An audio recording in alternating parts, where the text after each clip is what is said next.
तो इसको इससे दबाए नहीं, लेकिन फिर सेंस ऑफ रिस्पॉन्सिबिलिटी समाज के प्रति है, उसको भी हमको तय करना पड़ेगा। हुई है ना, सूरज सोनी ने एक बहुत वैलिड पॉइंट उठाया है। आप लोग कहते हैं कि जो समाज में दिखता है वो ही हम दिखाते हैं, और इस बात को क्या नकारा जा सकता है कि फैशन तो कम से कम फिल्मों से निकल कर ही समाज के पास पहुंचती है, और उसी फैशन में ये फटी हुई जीन्स आती है, उसी फैशन में और बहुत सारी चीजें आती हैं। नहीं, इन्होंने जो बोला मैं उस बात को मान रही हूँ, हाँ। मगर ये बोलो, मैं तो आज एक सवाल पूछा जिसका जवाब इन दोनों ने ही नहीं दिया है। हाँ, वो सवाल ये है कि पहले जो कांचली पहनती थी उसमें शरीर दिखता था कि नहीं दिखता था? वो अलग बात हो गई नहीं, कैसे नहीं, क्या बात करता, पीढ़ियों से लोग पहनते हुए आ रहे हैं। आज अगर किसी का घुटना दिख रहा है, किसी को घुटना कट रहा है, पहनने दो ना। मैं कभी नहीं कहती हूँ, सिनेमा एक बहुत बड़ा दायरा है, सिनेमा एक बहुत बड़ा दायरा है, मैं मानती हूँ इस चीज का। सिनेमा से बहुत सारी चीजें बुरी भी आती है और अच्छी भी आती है। एक एक करके डिस्कस कर लें, पहले कांचली के ऊपर बात कर लें। हेमलता शर्मा बोलिए।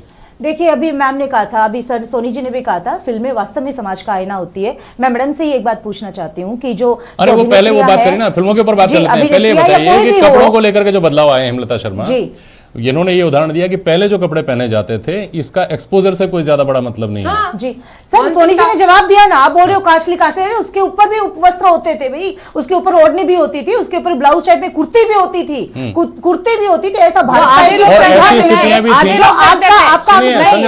संजना शर्मा, ये स्थितियां भी नहीं, संजना शर्मा क्या ये स्थितियां भी नहीं रही हैं कि भले ही वो जो पहनती थी, लेकिन वो अक्सर कर तो जो जनान खाना होता था उससे बाहर भी नहीं आ पाती थी ना। लोगों की मानसिकता उस टाइम इतनी बिगड़ी भी नहीं थी। लोगों को पता था कि महिलाएं घाघरा पहनती है, कांचली पहनती है, ये उनका कपड़ा है, उनका पहनावा है। पुरुष धोती पहनता था तो लोग इतना नहीं कहते। आजकल पढ़े लिखे लोगों के दिमाग के अंदर जो कचरा है ना, उसे साफ होना चाहिए, ना कि कपड़ों का साफ होना चाहिए। हर एक इंसान को पहनने का, अभी हम 4 लोग यहाँ बैठे हैं, सबने अलग अलग तरह के कपड़े पहन रखे हैं। आपको पहनना जैकेट और शर्ट पहनना अच्छा लगा, मेरे को जीन्स और टॉप पहनना पसंद लगा, मैडम ने साड़ी पहनी है, उन्होंने कुर्ता और पहना है, तो सबने, हम 4 लोगों ने भी कपड़े अपनी पसंद के पहने हैं ना। या हमें किसी यहाँ से मेल आया कि आप ये ड्रेस चारों के कपड़े गरिमा में है ना, चारों के कपड़े मर्यादित है ना, इसीलिए तो बहस का विषय नहीं बन रहे हमारे कपड़े, इसीलिए तो हमारे कपड़े बहस का विषय नहीं बन रहे।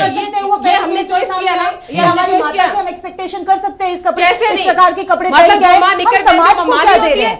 हम समाज को क्या दे रहे हैं? संस्कार देना, संस्कार एक अलग है और कपड़ा एक अलग है, और मानसिकता एक अलग है। मानसिकता को साफ होना चाहिए, वो चाहे कोई भी। और उनकी जो जिस तरीके से उन्होंने कहानी जो पढ़ के सुनाई ना, वो बहुत गंदी और वाहियात है। वहां की हम बातें नहीं कर रहे हैं। बोलिए हेमलता शर्मा कुछ। सर मैं एक चीज कहना चाहूंगी, मैं नहीं कह रही, विज्ञान कह रहा है, ये मनोविज्ञान कह रहा है कि आप जिस प्रकार के कपड़े पहन के जाते हैं, आप एज ए पुरुष भी आप मान रहे हैं इस बात को कि आपकी नजर जाएगी जाएगी, आप कितने ही शरीर कितने अच्छे क्यों ना हो, हम ऐसा मौका क्यों दे? मुझे एक चीज समझ में नहीं आती, हम अपने आप को मॉडर्न, क्या कपड़ों के बिहाफ पे अपने आप को मॉडर्न कहेंगे? तो क्या हमसे बड़े जो स्वामी विवेकानंद जी थे, जिनका लोहा पूरे विश्व ने माना, वो भी तो धोती पहनते थे, वो भी तो भगवा ही पहनते थे, उनको भी फिर तो जींस टी शर्ट पहनना चाहिए था, या शर्टलेस आना चाहिए था। एक सवाल का जवाब दीजिए, एक सवाल का जवाब दीजिए संजना शर्मा। ये फटी जींस जहां से बात उठ रही है उसमें घुटने दिखने की बात आ रही है। मैं सुनिए, 1 मिनट पूरी बात सुनिए, मैं साफ साफ बोलने के लिए माफी चाहता हूँ।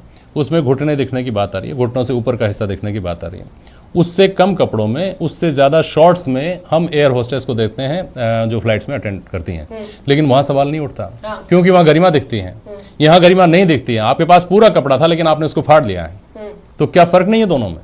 संजना जी आप मेरे से पूछो, अगर किसी इंसान को उसी तरीके के कपड़े पहनना पसंद है तो आप रोक कैसे सकते हो? नहीं रोक, बोलने का अधिकार है, रोक कहाँ सकते हैं, रोक नहीं सकते। तो उन्होंने गलत बोला ना।